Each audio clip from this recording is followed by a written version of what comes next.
Hey, also this is the Unholy Light event. This is the Dark Slayer event and Noble Killer. So I have made up 4 different teams.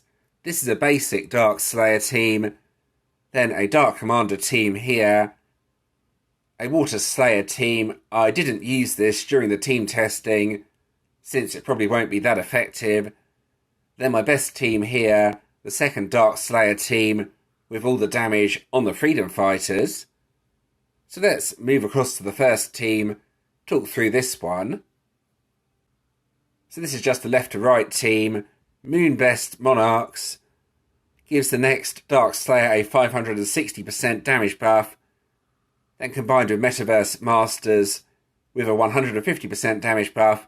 Both buffs go on Moon's Militants. This increases self-damage as well, as you can see here. The event ultimate form, Ruthless Power Hunters. This has a massive increase to Dark Slayer damage, you can see here, plus a damage immunity, plus a passive that creates the power gems, plus another passive that upgrades all the power gems whenever you use the battle skill, basically, since it has an invulnerability skill on it. A very strong ultimate form. Then finally, Striped Sovereigns. This increases Dark Slayer damage by 150%.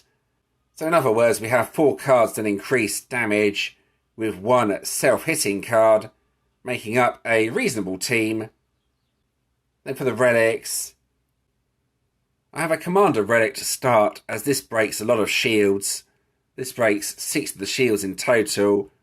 Then for my other relics, just my best Dark Slayer relics with 1 more to break the shields as well. That's an Arcane relic. Another one here that's chaotic. Then my final relic here. This is the one to break the remaining shields. So there we go. Then for my Dark Commander team, this is what it looks like. Let's talk through the team. The first card is War Machines. This has a decent increase to Dark Commander damage, 225%. Plus creates a few power gems as well, and an upgrade skill. Draconic Pantheon. This gives the next Dark Commander a 550% damage buff, making it an essential card for a Dark Commander team. Then Lost Covenant here increases self-damage, plus does convert non-dark gems to dark.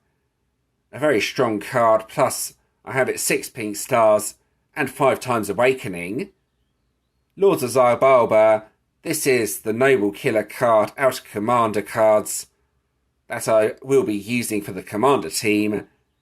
Only a 60% increase to Dark Commander damage though, unfortunately, but still a reasonable card. Then finally, Frontier Mavericks. This was the slightly controversial Dark Commander card that increases attack rather than damage. I still think it's a decent card though, which is why it's on the team.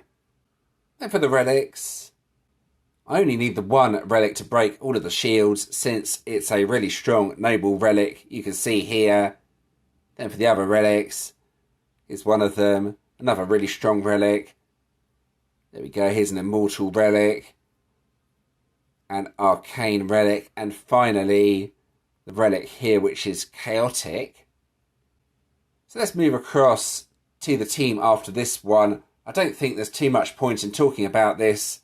The problem with this team, the best Water Slayer Noble Killer card is this one here, and it doesn't have any real damage boost on it, just increases self-attack by a slight amount, so it doesn't really help the team, and as such the team won't do too much damage. It's an option if you're really struggling, but it's not a team I really recommend using. This team though is by far my best team. Let's talk through this. So the first card is the event ultimate form again, with that lovely Dark Slayer damage increase of 315%. Then we have Iria on this team, gets supercharged up, 2500% increase to Immortal Killer attack. So you have to take a hit when this card is active. Then when it is active, start using the other cards. Moon-Blessed Monarchs gives a 560% damage buff to the next Dark Slayer card, which would be the Freedom Fighters. This doesn't really have that much of interest on the battle skill. What makes this good though is that the bonus attack actually does 500% of the damage of the main attack with battle boost active. It doesn't say that on the card, but for that reason, it's still a really good card despite how old it is. Then Striped Sovereigns with a decent increase to Dark Slayer damage. You can see here 150%. For the relics, again we have this Noble Relic, breaks plenty of shields. Then the relic here breaks the rest of the shields the previous relic did not. Then just 3 of my best Dark Slayer relics basically. Not too exciting, but pretty decent I think. And there we go, that's that team and some other ideas as well you can use. Let's get on with the actual event. Here we go. Alright, so here we go with the actual event. I have a prismatic boss up, which is perfect for testing my teams out on. You do have to be a bit careful this time around, as some of the bosses have mute on them, and that's a really nasty skill. This one just has might on it though, so not too bad. I will start with the team you can see here. This is a pretty basic team. Works okay up until around Umbral level. Past that, it can't really do too much damage. I'll give it a go on this prismatic boss anyway though, just to show you the damage. This is a very easy team to use, just go left to right. Then hopefully it will do reasonable damage on the middle card. Here we go, let's give this a go. You should get the Dark Gems at the start as well with this team. I haven't specifically tried to match the relics with the cards. There's a passive that spawns power gems on the ultimate form that normally gets enough Dark Gems at the start. Here's the damage anyway on the middle card. It's reasonable, 142Q. It's not spectacular though, so let's move on to the other teams. I'm not sure how much damage the Dark Commander team will do, but I think it's worth a try. Hopefully it will do reasonable damage. It's an alternative option if you are struggling for Slayer cards.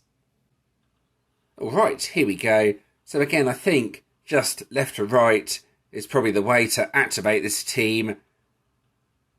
I haven't tested this team out yet though, so I have no idea how much damage I'm going to do. Hopefully it will be reasonable though, but we will see. Here we go. Right, I think that's optimal, and then just match the highest 2 power gems, or 2 of the bigger ones, like I did. Then keep an eye on the damage on the middle card. So that's about the same sort of damage as my first Slayer team, so that's not bad at all. Let's quit out. I'm not going to use the water team, as the 4th card doesn't really have any decent damage boost, meaning this team will probably only do around 30 to 40Q at most. So let's move across to my best team. The problem with this team is you need to get area going, so it might not always be suitable for other people's bosses, but since this is a locked boss, it should work okay. So this team you have to get area going, so on the second turn use area. Then I think the best activation order is 3, 4, 5, then 1, but that's open for debate.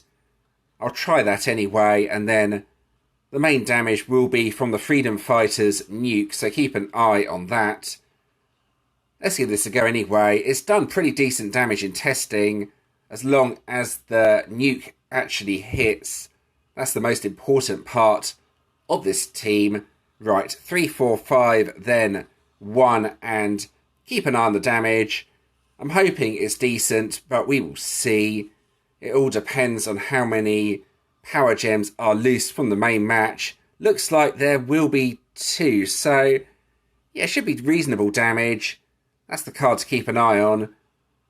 92.7, then it should do around 500Q from the nuke. You may have not seen that, unfortunately, but I'll give it another go and hopefully do a bit more damage. Against the bosses with Mute, this might be problematic. This boss, though, it's fine. Only might. Mute would probably have to quit out after the first attack, unfortunately, unless area was not muted. Alright. This time, hopefully better damage. Again, I think 3, 4, 5, then 1 is the best activation order. That crushes together, then a couple of power gems loose with a bit of luck anyway, and then an upgrade. Yeah, that's much better than the first grid. Let's see the damage. 225.6 nuke damage. There we go. You got to see how much health was taken off the boss there. So I'm pretty happy with that damage. And that will be the team I use for most of the event, unless I get something better to replace the Freedom Fighters. Anyway, that's the team testing done. Alright, so let's have a look at the Tournament of Champions.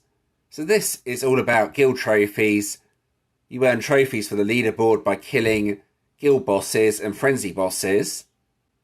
If it's the same as it was before, you should get a payout after each day, depending on your position.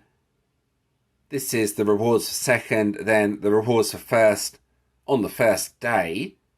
And then if we go back to the store, there's some really good items here actually, so this is well worth participating in, especially the Ascended Ingot, one of the best items there, plus the GVG runes near the bottom as well if we keep scrolling down. There we go. Let's scroll through all of this.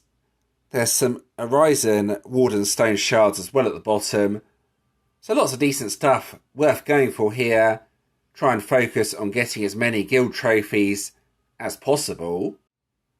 Alright, so let's go and claim the collection rewards. There we go. This time around we have some nice materials for your dragoons, plus a few actual dragoons as well. Let's go ahead and claim all of this. There we go, nice. What dragoons did I actually get, though? That's an old one. Skip through this. 4-star, that's a slightly newer one. I don't think that's anything too exciting, unfortunately. I will probably sell those for dust. What is it this time around? Right, let's have a look. Okay, it's a light vanguard. So this would be perfect for a light and dark mixed defense in position 1, I would have thought. Defender skill is Pierce. Counter skill Dispel Might.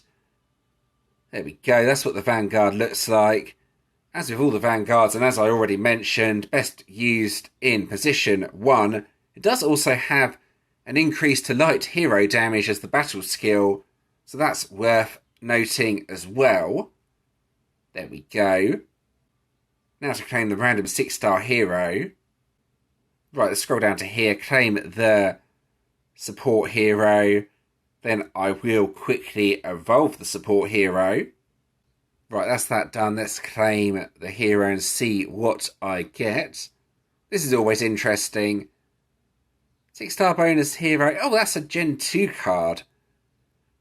That's not going to help me too much in the current event, but could be useful if you don't have it in the collection heroes. The event ultimate form, Ruthless Power Hunters. You've already seen this in action, but it is a very powerful hero for boosting up all Dark Slayer cards. Increases Dark Slayer damage by 315%. That's a huge boost.